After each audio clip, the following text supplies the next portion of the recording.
Hello student, chapter 4 geography agriculture को ही continue करते हुए चलते हैं। Non food crops. तो नॉन फूड क्रॉप्स कौन सी होती हैं इसके बारे में मैं आपको बताती हूँ कि वो क्रॉप्स जो हम उगा रहे हैं लेकिन वो फूड क्रॉप्स नहीं है, हम उन्हें खाने में यूज़ नहीं कर रहे हैं, अदर रॉ मटेरियल में यूज़ हो रही हैं वो चीज़ें। और ज़्यादातर जो है वो विदेशों में ज़्यादा जा रही हैं अपनी चीज़ें। ठीक है, हम भी यूज़ कर रहे हैं और अदर जगह भी उसको एक्सपोर्ट वगैरह कर रही है। ठीक है, चलिए स्टार्ट करते हैं। सबसे पहले जो है रबड़ की बात कर रहे हैं। रबड़ मैंने आपको जब वो करवाया था, मैप करवाया था, उसमें स्पेशली वो चीज़ बहुत कम ही जगह पे इंडिया में रबड़ जो है वो की प्रोडक्शन होती है। ठीक है, ये जो है ये ज़्यादातर जो है वो इन्होंने दे रखा है कि रबड़ जो है इक्वेटर के आसपास के एरिया में ज़्यादा होता है। यानी इक्वेटर ये अपनी अर्थ है, अर्थ के बीच में जो इक्वल अर्थ को 2 पार्ट्स में डिवाइड करती है वो इक्वेटर, यानी इक्वेटर के आसपास के एरिया में ये ज़्यादा होती है। ठीक है, उसके बाद आ रहा है कि but under special condition it is grow. अब क्योंकि अच्छे से कंडीशन देते हैं तो ट्रॉपिकल और सब ट्रॉपिकल रीजन में भी ये हो जाती है। ठीक है, इट रिक्वायर्स, इसको क्योंकि नमी चाहिए होती है, मॉइस्चर चाहिए होता है, ह्यूमिड क्लाइमेट चाहिए होता है, तो इसके लिए रेनफॉल लगभग 200 सेंटीमीटर के आसपास होना चाहिए। ठीक है, यानी कि आप लगभग डबल मान सकते हो जो हम गेहूँ की यानी वीट की जो फसल उगाते हैं उससे डबल मान लो आप इसको। ठीक है, उसमें 75 से 100 चाहिए होता है, इसमें 200 सेंटीमीटर के आसपास, और टेम्परेचर 25 डिग्री सेल्सियस के आसपास चाहिए होता है। ठीक है, तो रबड़ की क्रॉप जो है, रबड़ इज़ एन इम्पॉर्टेंट इंडस्ट्रीज़ में ये रॉ मटेरियल के लिए यूज़ होता है। और ये मेनली कहाँ पे मिल रहा है? केरला में, तमिलनाडु में, कर्नाटका में, आंध्र प्रदेश, निकोबार आइलैंड और गारो हिल्स, मेघालय। याद है मैंने आपको जब मैप करवाया था उसमें वेस्ट बंगाल के जस्ट ऊपर एक छोटा सा इस टाइप का टुकड़ा था, वेस्ट बंगाल के ऊपर ना ऐसे करके थोड़ा सा ऐसा टुकड़ा है, वो मेघालय है, और उसमें पूरे में आपको रबड़ को इंपोर्ट कर सकते हो, आपकी रबड़ वहाँ पे प्रोड्यूस होता है। ठीक है, रबड़ हो गया हमारा। टेम्परेचर चाहिए 25 डिग्री से अबव थोड़ा सा, और रेनफॉल चाहिए 200 सेंटीमीटर से अबव। ठीक है, और केरला, तमिलनाडु, कर्नाटका के कुछ पार्ट में, अंडमान निकोबार में, और गारो हिल्स कह सकते हो आप, ये वाला एरिया मेघालय वाला, यानी ईस्टर्न एरिया जो है। ठीक है, अच्छा उसके बाद आता है फाइबर क्रॉप्स। फाइबर क्रॉप्स होती हैं रेशेदार क्रॉप्स कह सकते हो आप इनको, जिनमें रेशे होते हैं। ठीक है, फाइबर होता है जिसमें, ठीक है, जिसमें कॉटन है, जूट है, हिम्प है। हिम्प का मतलब होता है पटसन। आपने अगर कभी गांव वगैरह में जाओगे ना तो वहाँ पटसन से ना चारपाइयों को भरा जाता है। ठीक है, जो उसके अंदर बाण लगे होते हैं वो पटसन के लगे होते हैं, तो हिम्प वो होता है। और नेचुरल सिल्क, ये 4 जो मेजर फाइबर क्रॉप्स हैं जो भारत में पैदा की जाती हैं, कॉटन, जूट, हिम्प और नेचुरल सिल्क। ठीक है, उन्होंने कहा है जो पहली 3 है यानी कि कॉटन, जूट और हिम्प जो है वो मतलब सॉइल वगैरह में मतलब इजीली जो है ना, जो पहली 3 है वो अच्छे से मिट्टी में फसल प्राप्त हो जाती है उसकी, मतलब क्रॉप्स मिल जाती हैं। ठीक है, और जो चौथे नंबर पे क्या था, 4th नंबर पे अपना था, क्या था? Natural silk. हाँ, 3 तो इजीली मिल जाती हैं, कॉटन भी, जूट भी और हिम्प भी। लेकिन जो नेचुरल सिल्क है ना, नेचुरल सिल्क के बारे में वो कह रहे हैं कि ये जो है ये मलबरी का कोई पेड़ होता है, मलबरी के पेड़ की ग्रीन जो लीव्स हैं उसके उसमें मतलब पैदा होता है सिल्क वॉर्म, और उसका कोकून निकलता है। ठीक है, सिल्क के कीड़े में से कोकून निकलता है और उससे फिर क्या बनता है? हमारा सिल्क बनता है। देखिए, मलबरी के ट्री पे उसके जो पत्ते होते हैं, ग्रीन लीव्स होते हैं, उनमें सिल्क वॉर्म मिलता है, और सिल्क वॉर्म जो है, सिल्क वॉर्म का कोकून निकलता है, उसमें से क्या होती है? सिल्क मिलती है। तो ये सिल्क वॉर्म जो है इसको सेरीकल्चर बोला जाता है, यानी कि जो सिल्क वॉर्म को पालते हैं, इनका एक तरह से प्रोडक्शन करते हैं, सिल्क का करवाते हैं, तो उन्हें बोलते हैं, उस बिज़नेस को बोलते हैं सेरीकल्चर। जैसे अपन लोग ये मतलब खेती में क्रॉप्स उगा रहे हैं ना, जैसे राइस, व्हीट, नट्स, बाजरा, जवार, मतलब जो भी क्रॉप्स उगा रहे हैं उसे एग्रीकल्चर बोलते हैं। ऐसे जो सिल्क वॉर्म्स को पालते हैं उनकी जो खेती करते हैं, एक तरह से आप ये कह सकते हो, तो उन्हें सेरीकल्चर बोलते हैं उस बिज़नेस को। ठीक है, आगे आता है अपना कॉटन। कॉटन का तो आपको मालूम ही है, ठीक है। Cotton India is believed to be the original home of cotton plant. India को ही, भारत को ही कॉटन प्लांट का ओरिजिनल घर कहा जाता है। Cotton is one of the main, cotton जो है टेक्सटाइल इंडस्ट्रीज़ के लिए एक मेन रॉ मटेरियल है। और अगर हम 2015 यानी 2015 की कॉटन की बात करते हैं तो कॉटन के बारे में दे रखा है कि सेकंड लार्जेस्ट प्रोड्यूसर था कॉटन का इंडिया चाइना के बाद, यानी फर्स्ट नंबर पे 2015 में 2015 में चाइना था और सेकंड नंबर पे इंडिया था। ठीक है। उसके बाद वो कह रहे हैं कि cotton grows well in dryer parts. हाँ, ये तो आप समझ लीजिए कि कॉटन ना ज़्यादा पानी नहीं चाहिए होता है कॉटन को। तो अपने इधर भी जहाँ आप मान लें अपने रोहतक के भी जो गांव वगैरह में उगाते हैं तो ऐसी जगह पे इस प्लांट को उगाया जाता है जिस खेत में पानी बहुत कम ठहरता हो, जो थोड़ा ऊंचाई पे हो, थोड़ा उसका लेवल जो है वो ऊंचा हो अदर जो ज़मीन है उसके टुकड़े से। ठीक है, क्योंकि उसे पानी की ज़्यादा ज़रूरत नहीं रहती। तो इसीलिए कॉटन कहाँ कहाँ पे आपको मिल सकता है? कॉटन आपको मिलता है नॉर्मली जहाँ ब्लैक सॉइल होती है वहाँ भी बहुत अच्छा कॉटन होता है। ठीक है, तो हम कॉटन के लिए बता रही हूँ मैं आपको क्या क्या चाहिए, कहाँ कहाँ पे मिल रहा है। कॉटन ब्लैक सॉइल में बहुत अच्छी इसकी जो प्रोडक्शन होती है, तो डेक्कन का प्लेटू आपको पता है वहाँ पे ब्लैक सॉइल ज़्यादा अवेलेबल मिलती है। और इसमें टेम्परेचर जो है it requires high temperature light rainfall. Temperature ज़्यादा चाहिए होता है, रेनफॉल कम चाहिए होती है। ठीक है, और मतलब इरिगेशन पानी की ज़्यादा ज़रूरत नहीं रहती है। ठीक है, और इन्होंने कहा है ये फसल जो है लगभग 210 फर्स्ट फ्री डेज़ में हो जाती है और इसे ब्राइट सनशाइन चाहिए होती है। सर्दी में होती है लेकिन ब्राइट सनशाइन। नवंबर दिसंबर के मौसम में जैसे ही सुबह धूप निकलती है ना उस टाइम पे फॉग वगैरह के बाद जैसे ही थोड़ी देर बाद धूप निकलती है तो इतने सुंदर उसके फ्लावर हैं, वो इतने सुंदर खिल जाते हैं, मतलब बहुत सुंदर, ऐसे बिल्कुल बंद होता है और जैसे ही सनशाइन होती है वैसे इसके फ्लावर बहुत सुंदर खुल जाते हैं और उसके अंदर से कॉटन निकलती है। ठीक है, अच्छा वो कह रहे हैं it is a kharif crops and require to 6 to 8 month to mature. ये खरीफ की क्रॉप है और इसे लगभग 6 to 8 मंथ जो है वो मैच्योरिटी के लिए मतलब चाहिए होते हैं, बड़ा होने के लिए, फुल मैच्योर होने के लिए। ठीक है, मेजर कॉटन प्रोडक्शन जहाँ पे होता है उन स्टेट्स के नाम मैं बता रही हूँ आपको। इन्होंने कहा है महाराष्ट्र, गुजरात, मध्य प्रदेश, कर्नाटक, आंध्र प्रदेश, तेलंगाना, तमिलनाडु, पंजाब, हरियाणा और उत्तर प्रदेश में क्रॉप्स ये जो कॉटन है ये होती है। ठीक है, अब आता है जूट। जूट का आप पहले क्लासेस में भी पढ़ चुके हैं कि जूट को हम क्या कहते हैं? गोल्डन फाइबर कहते हैं। क्यों? क्योंकि मतलब गोल्डन कलर का होता है और फाइबर भी होता है। ठीक है, तो जूट को गोल्डन फाइबर कहते हैं। Jute grows well on well drained fertile soil in the flood plain where soil are renewed every year. देखिए वो कह रहे हैं जूट के लिए बड़ी अच्छी कंडीशंस होती हैं, ध्यान से सुनिएगा। जूट को जो है वो गोल्डन फाइबर कहते हैं। जूट की जो फसल है या जूट को जब पैदा कर रहे हैं तो जो आप ये कह सकते हो कि जो जहाँ पे फ्लड आई हो ऐसा एरिया में, जहाँ पे फ्लड आई हो ऐसे एरिया में अगर हम जूट को लगाते हैं तो बहुत अच्छी कल्टीवेशन होती है वहाँ पे, बहुत अच्छी प्रोडक्शन होती है वहाँ पे।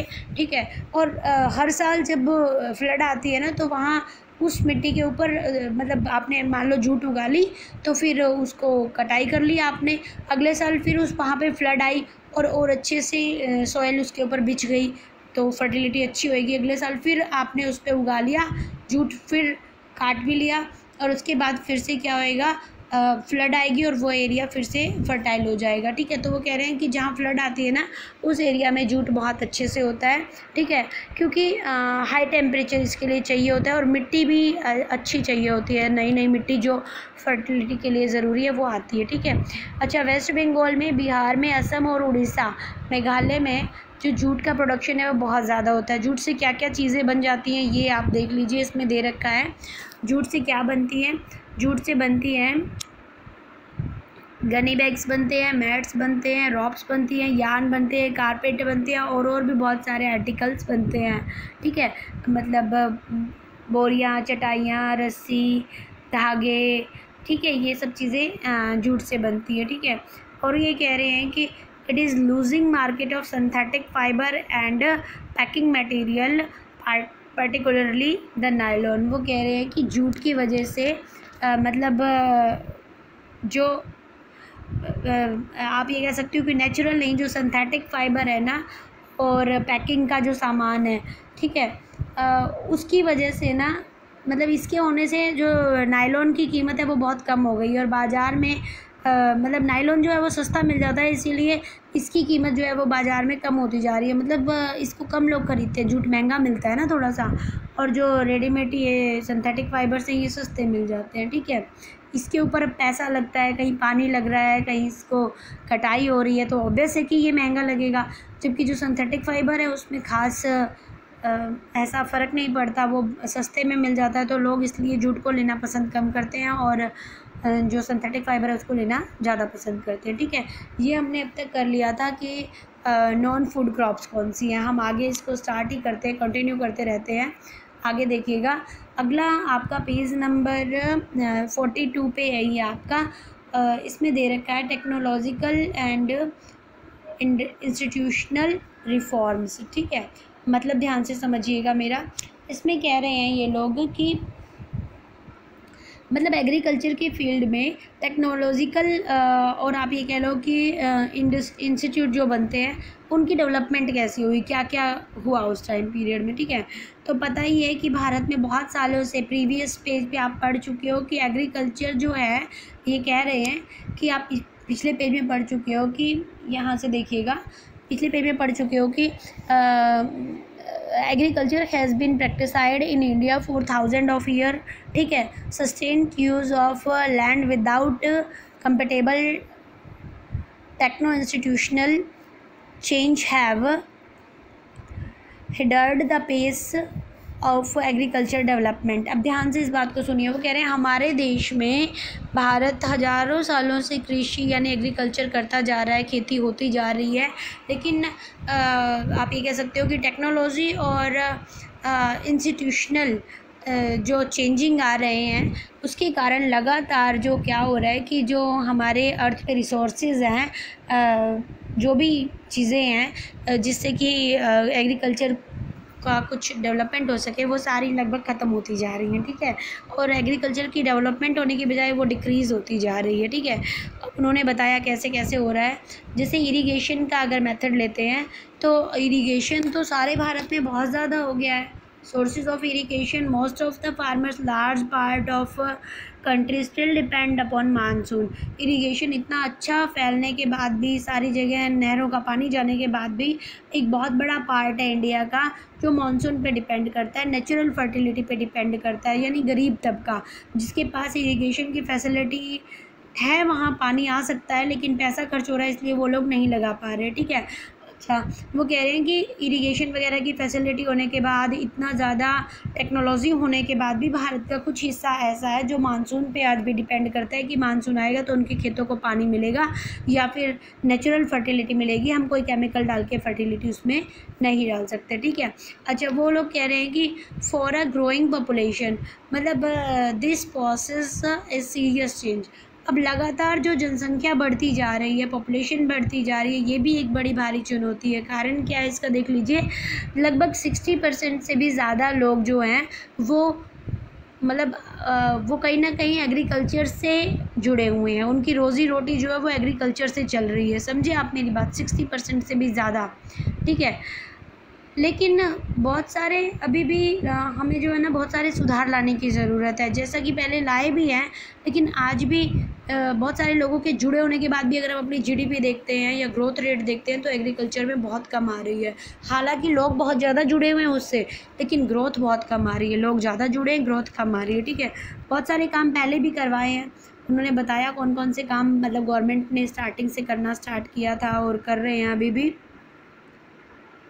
इसमें है collectivisation, consolidation of holding corporation, abolish the zamindari, ठीक है, etcetera were given priority to bring about institutional reform in the country after independence. Land reform was the main force of our first 5-year plan. अब ध्यान से सुनिएगा, इसके बारे में मैं बता रही हूँ आपको कि मतलब बहुत सारे काम पहले भी किए गए हैं, जैसे चकबंदी की है, बहुत सारे कोऑपरेटिव सोसाइटीज़ खोली गई हैं जो मतलब किसानों को, ये कह सकते हो फार्मर्स को, बहुत सारी फैसिलिटी दे रही हैं। और फर्स्ट जो 5 ईयर प्लान था, 5 ईयर प्लान के बारे में समझ रहे हो ना, 5 ईयर प्लान किसने बनाया था? सबसे पहले नेहरू जी ने इसको लागू किया था 5 ईयर प्लान को। और फर्स्ट 5 ईयर प्लान में स्पेशली ये बात कही गई थी कि मतलब इस पे जोर दिया गया था कि हम लैंड को रिफॉर्म करेंगे, ज़मीनों का सुधार करेंगे, ठीक है। और एक चीज़ और उन्होंने बताई है कि लगातार जो इनहेरिटेंस हो रहा है, यानी मेरे बाद मेरे बच्चों का, जैसे मान लो अगर मैं अकेला था तो मेरे पास इतनी ज़मीन थी, फिर मेरे 4 लड़के हुए तो मुझे इतनी ज़मीन मिली, फिर उनके 4 बच्चे हुए तो इतनी ज़मीन। तो लगातार जो इनहेरिटेंस के कारण आप ये कह सकते हो कि जो ज़मीन की वैल्यू आप कह सकते हो एक तरह से घट रही है, ठीक है। Institutional reformer in the country after independence हो गया ये तो। अच्छा, इन्होंने कहा है कि इनहेरिटेंस के कारण वैल्यू घट रही है, had already lead to fragmentation of land holding necessity consolidation of holding, ठीक है। The laws of land reform, अब इसमें देखिएगा वो कह रहे हैं कि बहुत सारे कानून तो बने, हाँ मैं बता चुकी हूँ कि पुराने जो हेरिडिटी जो चीज़ मिल रही है उसके कारण भी बहुत सारी परेशानियाँ आ रही हैं।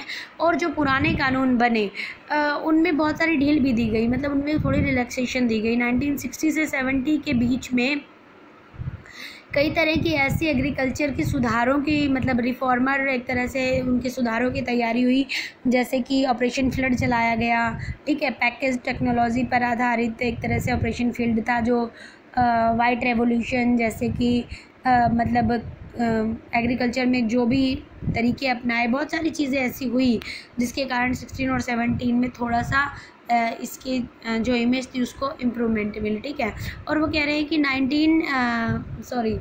1980 से, ध्यान से सुनिएगा, वो कह रहे हैं कि 1980 से लेके और 1990 के बीच अगर देखा जाए तो जो टेक्नोलॉजी के और इंस्टीट्यूशनल जो रिफॉर्म वगैरह हुए हैं, इस तरफ बहुत ज़्यादा ध्यान दिया गया है, बहुत ज़्यादा उन पर केयर की गई है कि किसी तरह से टेक्नोलॉजी इम्प्रूवमेंट हो, ठीक है। और मतलब आप ये कह सकते हो कि इसकी वजह से, टेक्नोलॉजी की वजह से जो फ्लड आती है, देखिए यहाँ पे दे रखा है, इस स्टेंजर पढ़िएगा। वो कह रहे हैं कि एक सेकेंड, हाँ जी, उसने कहा है कि टेक्नोलॉजी की वजह से क्या हो रहा है, कि टेक्नोलॉजी की वजह से therefore in the 1918 and 1990 the comprehensive land development programme was initiated with including both institutional and technological reformer provision of crop insurance against drought, मतलब इस तरह का इंश्योरेंस देना चाहिए किसानों को कि सूखा पड़ जाए, ड्रॉट हो जाए, फ्लड आ जाए, साइक्लोन आ जाए, या कोई फायर लग जाए, या कोई डिजीज़ लग जाए, तो मतलब ग्रामीण बैंक बनाए गए हैं, कोऑपरेटिव सोसाइटीज़ बनाई गई हैं जो लोन दे सकें, ठीक है, वो भी लोअर रेट और लोअर इंटरेस्ट पर। इस टाइप की चीज़ें बहुत सारी जो हैं पहले टाइम में की जा चुकी हैं, ठीक है। किसान क्रेडिट कार्ड में पहले भी बता चुकी हूँ, KCC होता है जो, और एक होता है personal accidental insurance scheme, PAIS, बहुत सारी ऐसी चीज़ें चलाई गई हैं जिससे कि आप ये कह सकते हो कि फार्मर्स को बेनिफिट हो, ठीक है। उसके बाद ये कह रहे हैं कि मोर एवर स्पेशल वेदर बुलेटिन, हाँ सबसे ज़रूरी बात है कि रेडियो और टेलीविज़न स्क्रीन पे अब स्पेशल वेदर बुलेटिन भी बताया जाता है कि भाई आज अपने फसलों को पानी मत देना, 2-3 दिन बारिश के चांसेस हैं, या 2-3 दिन में आपको फसलें काट लेनी है क्योंकि आगे गर्मी बहुत पड़ेगी। इस टाइप के जो रेडियो पे और टेलीविज़न पे जो बुलेटिन प्रोवाइड हो रहे हैं उनसे भी बहुत फ़ायदा होता है, ठीक है। और वो कह रहे हैं कि the government also announced minimum support price, ठीक है। एक बात और उन्होंने कहा है कि गवर्नमेंट ने कहा है कि किसी भी तरह से लोगों को कम से कम सपोर्ट प्राइस, मतलब कि आप ये कह सकते हो कि सब्सिडी वगैरह देनी चाहिए, और जो बीच में दलाल लोग खा जाते हैं या बीच में जो लेके एक सामान को दूसरी जगह पे बेचते हैं, उनको कम से कम पैसा मिलना चाहिए, यानी कि बीच में किसी भी किसान का एक्सप्लॉयटेशन नहीं होना चाहिए, ठीक है। चलिए अब आगे कर रहे हैं हम भूदान और ग्रामदान, इसके बारे में ध्यान से सुनिएगा। भूदान ग्रामदान क्या होता है जी। इन्होंने कहा है कि महात्मा गांधी और विनोबा भावे, मतलब महात्मा गांधी से बहुत ज़्यादा इंस्पायर थे विनोबा भावे, ठीक है। और जब पहले तो उनका साथ देते ही थे, लेकिन जब उनकी डेथ हो गई तो उनके बाद भी वो उनके विचारों को सारी जगह पे पहुंचाते थे, महात्मा गांधी के विचारों को, ठीक है। एक बार वो पद यात्रा करते, मतलब पैदल चलते चलते आंध्र प्रदेश का एक गांव था पोचमपल्ली, वहाँ पे पहुँचे हुए थे और कुछ किसानों से बात कर रहे थे। तो जो लैंडलेस मतलब आप कह सकते हो कि लैंडलेस जो विलेजर्स थे, ठीक है, उन्होंने कहा कि हमारे पास बिल्कुल भी ज़मीन नहीं है, हम अपना काम चलाएं, उसके लिए हमें थोड़ी सी ज़मीन चाहिए। तो उन्होंने क्या किया, ध्यान से सुनिएगा। तो उन्होंने कहा कि मतलब वो भी बात चली रही थी, ठीक है। तो उन्होंने कहा कि चलो हम सोचेंगे, देखेंगे। इतनी देर में जी, तो इतनी देर में क्या हुआ, विनोबा भावे ने उनसे कोई वादा नहीं किया कि भाई हाँ मैं आपको दिलवाई दूंगा ज़मीन, लेकिन फिर रामचंद्र रेड्डी जो हैं उन्होंने 80 एकड़ ज़मीन, यानी कि 80 किला आप बोल सकते हो, 80 एकड़ ज़मीन को 80 लैंडलेस जो लेबरर थे उनमें बांट दिया, ठीक है। और बाद में भी उन्होंने बहुत सारी जो हैं मतलब इधर उधर वो गए, घूमे और गांधी जी के विचारों का बहुत प्रचार किया, ठीक है। और वो कह रहे हैं कि आप ये भी कह सकते हो कि कुछ ज़मींदारों ने जो मतलब गांव के मालिक थे, कुछ जो जिनके पास ये था कि हमारे पास ज़मीन है ही नहीं, ठीक है, तो कुछ तो गांव के गांव को ही दान दे दिया गया कि ये गांव का गांव पूरा का पूरा दान कर दो। और कुछ ज़मींदारों ने क्या किया, बड़े लैंडलॉर्ड जो थे उन्होंने, क्योंकि जितनी ज़मीन होती उतना टैक्स पे करना पड़ता, चाहे ज़मीन में कुछ हो चाहे ना हो, तो उन्होंने अपनी ज़मीन ही जो है वो दान कर दी।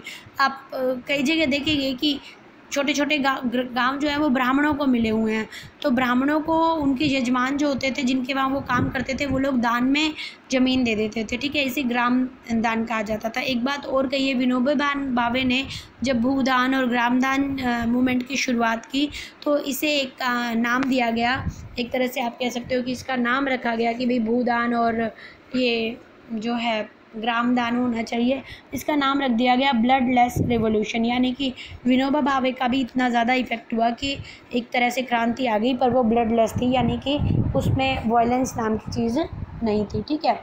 अब आगे आ रहा है इसका आगे आ रहा है इसके बारे में कि कंट्रीब्यूशन ऑफ, ये यहाँ नीचे से आपको दिख जाएगा, यहाँ से, contribution of agriculture to national economy, employment and output, ठीक है। अब नेशनल इकोनॉमी को बढ़ाने में या एम्प्लॉयमेंट दिखाने में एग्रीकल्चर कैसे मतलब कंट्रीब्यूट कर रहा है। आपको पता है एग्रीकल्चर में जीडीपी बहुत कम है, पैसा बहुत कम है, लेकिन हमारे ज़्यादा से ज़्यादा लोग एग्रीकल्चर के फील्ड से ही जुड़े हुए हैं, ठीक है। एग्रीकल्चर हालांकि इंडियन इकोनॉमी की बैकबोन कही जाती है। हालांकि कुछ सालों पहले मतलब जीडीपी जो ग्रॉस डोमेस्टिक प्रोडक्ट होता है, यानी एक तरह से हमारी जो बचत होती है, उसमें आप ये मान लो प्रोडक्शन में एग्रीकल्चर मतलब अच्छी कंडीशन में नहीं है। लेकिन क्योंकि यहाँ पे एग्रीकल्चर की फील्ड में जनसंख्या ज़्यादा इन्वॉल्व है, यानी कि देश के लोग ज़्यादा एग्रीकल्चर का काम करें, चाहे उसमें इम्प्रूवमेंट हो या ना हो, ठीक है। इसके बाद हम आ रहे हैं इसी में जी, इसमें ये बोल रहे हैं, अभी एग्रीकल्चर के बारे में ही हम लोग बात कर रहे थे, तो नेक्स्ट पेज पे करते हैं कंटिन्यू। इसमें कहा है कि force was employed by the farm sector which make more than half of Indian population dependent of agriculture.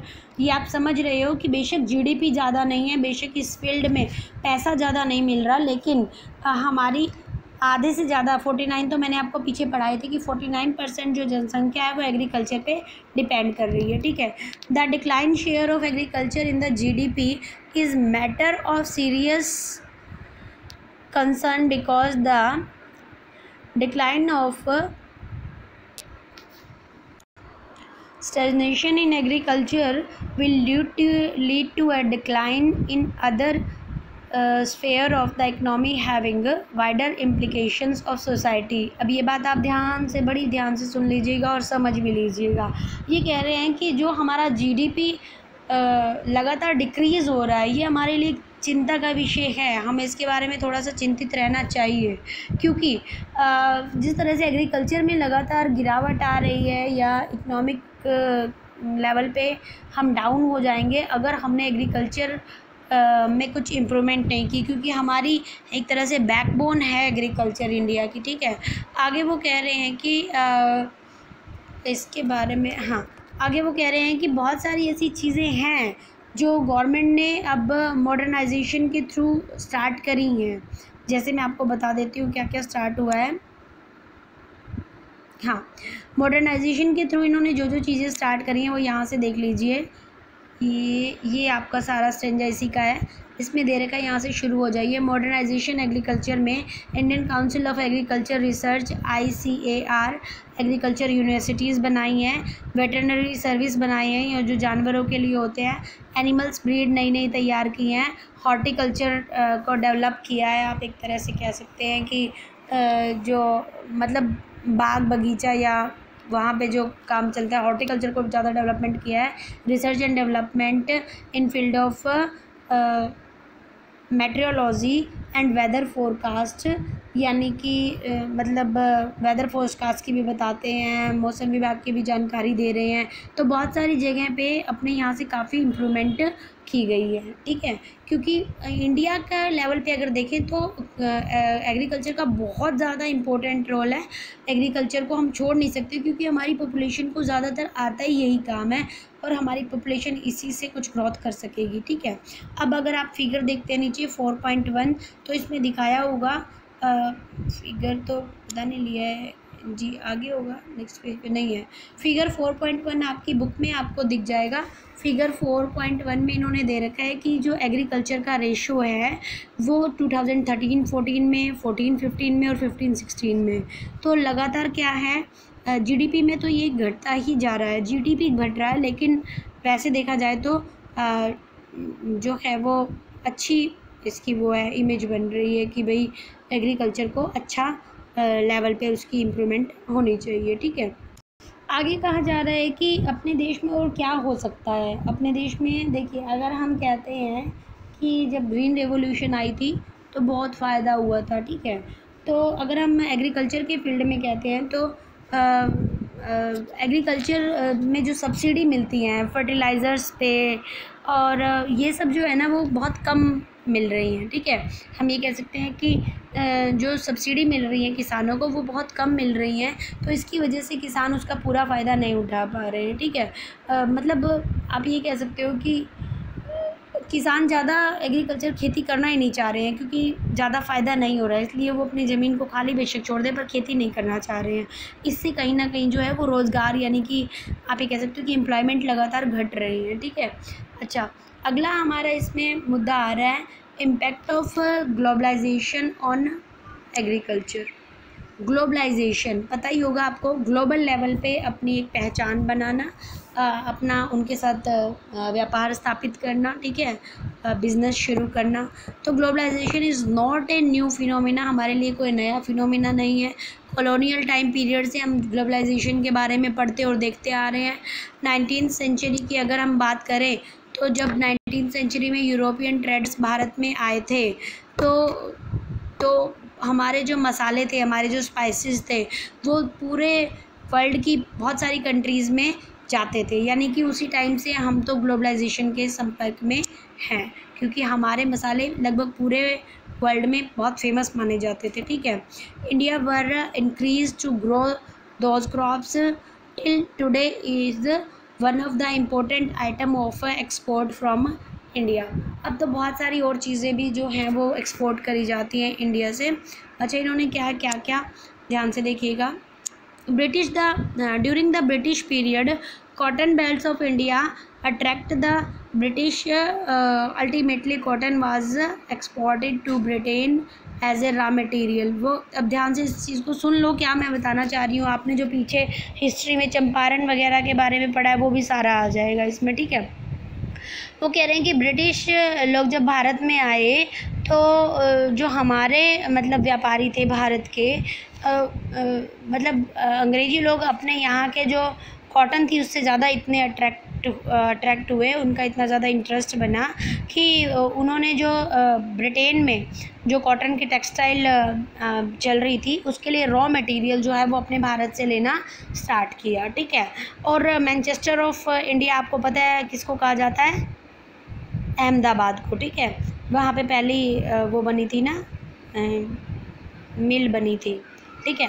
अच्छा सुनिएगा, मैनचेस्टर जो आप कह सकते हो कि ब्रिटेन में है, लिवरपूल जो सूती मतलब कॉटन के कपड़ों के लिए आप एक तरह से बहुत फेमस माने जाते हैं मैनचेस्टर तो और लिवरपूल भी, और वहाँ पे जो हमारा सबसे बेटर क्वालिटी का कॉटन है ना वो वहाँ जाता था, और इसीलिए मैनचेस्टर वगैरह, लिवरपूल वगैरह जो कुछ सिटीज़ हैं जो सिर्फ हमारे कॉटन के रॉ मटेरियल की वजह से ही आज उनमें इतनी प्रोग्रेस हो रही है, ठीक है।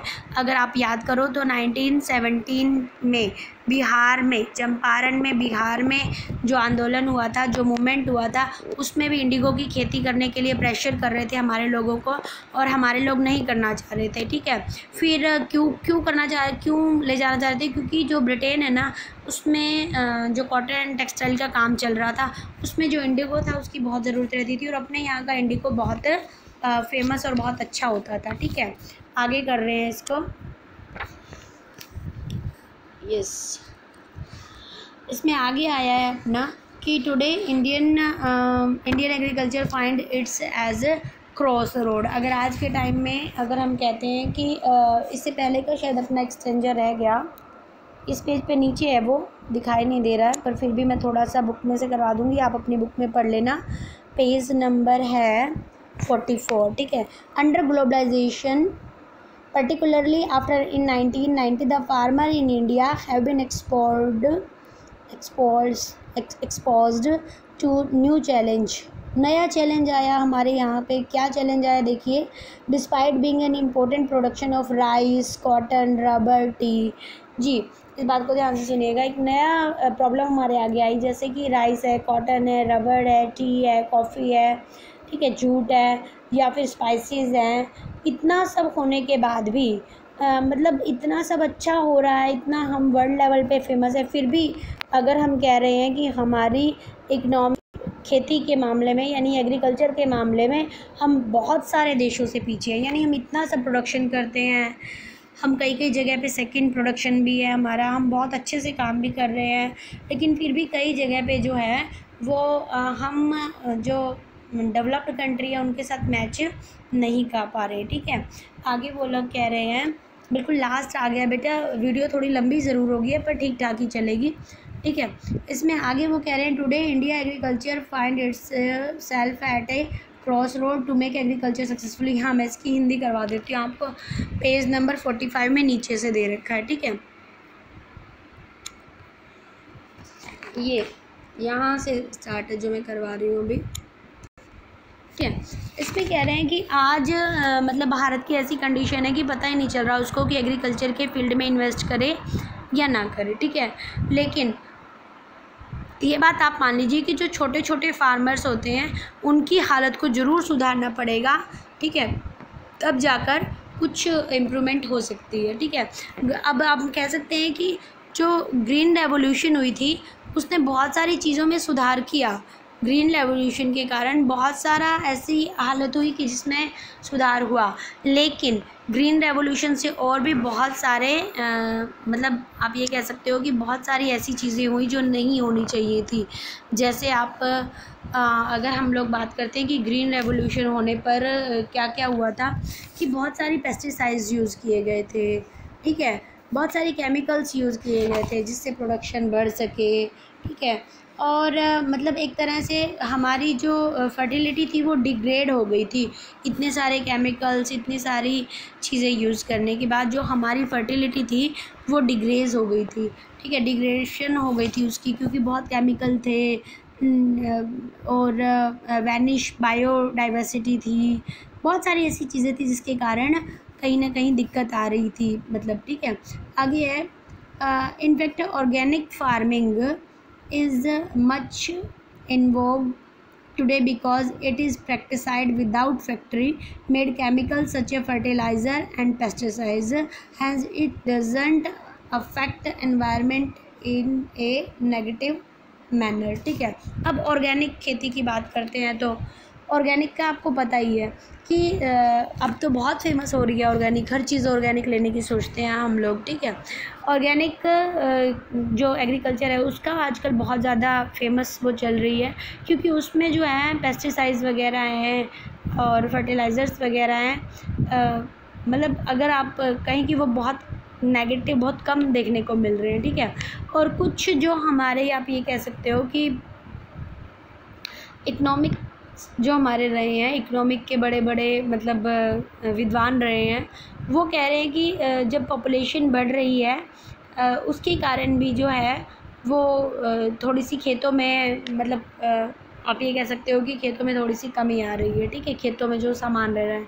और अगर हम बात करते हैं कि भारत में लगभग 83.3 करोड़ लोग क्या कर रहे हैं, 25 करोड़ हेक्टर मतलब 25 करोड़ हमारी आप ये कह सकते हो कि ज़्यादातर जो पॉपुलेशन है वो एग्रीकल्चर पे ही डिपेंड करती है, ठीक है। अब एक बात इसमें और भी इन्होंने कही है, ये कह रहे हैं कि अगर एक सेकंड, अगर हम भारत की बात करें तो भारत में जो घनत्व है यानी कि जनसंख्या ज़्यादा होती है और ज़मीन कम होती है, तो लोगों के पास, किसानों के पास ऑब्वियस है कि ज़मीन जो है वो कम ही आएगी। तो क्या करना चाहिए भारत में वो कह रहे हैं कि हमें ऐसी जो फसलें उगानी चाहिए, इस टाइप की फसल उगानी चाहिए कि जिसमें क्या हो कि एनवायरनमेंट भी ज़्यादा नुकसान ना हो, फलों को यानी फ्रूट्स की, मेडिसिन्स की, बायोडीज़ल जो मतलब आप कह सकते हो कि क्रॉप्स होती हैं उनकी, जट्रोफा, जोजाबा, फ्लावर्स, वेजिटेबल्स और राइस, ठीक है। और कुछ ऐसे पौधे उगाने चाहिए जिनमें जो है वो इरिगेशन कम लगे, ठीक है।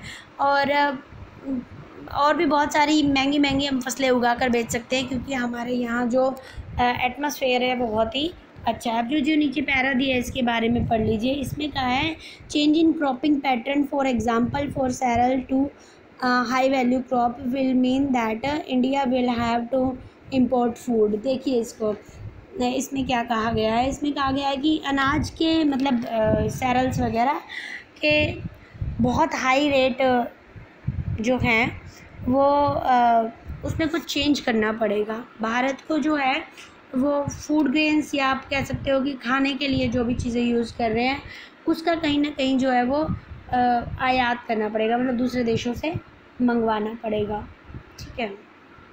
कह रहे हैं कि 1960 में, मतलब आप इसको एक वर्ड में समझ सकते हो कि हम क्या करें कि अपने खाने का तो जो है जितना है वो बाहर से मंगवा लें और हम यहाँ महंगी महंगी क्रॉप्स को उगाएं। जैसे कि हम यहाँ उगाएं किसको, आप कह सकते हो इसमें दे रखा है हम यहाँ किस किस चीज़ को उगाएं, ये प्लान है एक तरह से।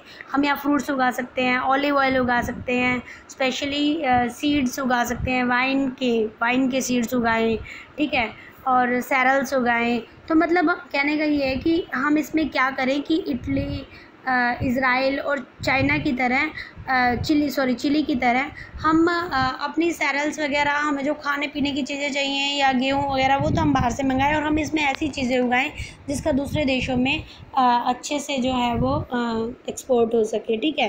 ताकि क्या होगा कि अपनी प्रोडक्शन भी बढ़ेगी और आप एग्रीकल्चर के फील्ड में जो चल रहा है अपना मतलब थोड़ी सी डेवलपमेंट हो सकती है, ठीक है। अब मेरे हिसाब से ये लेसन कंप्लीट हो गया है, बहुत लंबा लेसन रहा, सॉरी फॉर दैट, पर इसे कंप्लीट कर लो बेटा, एग्ज़ाम में आना है आपके। Okay, thank you.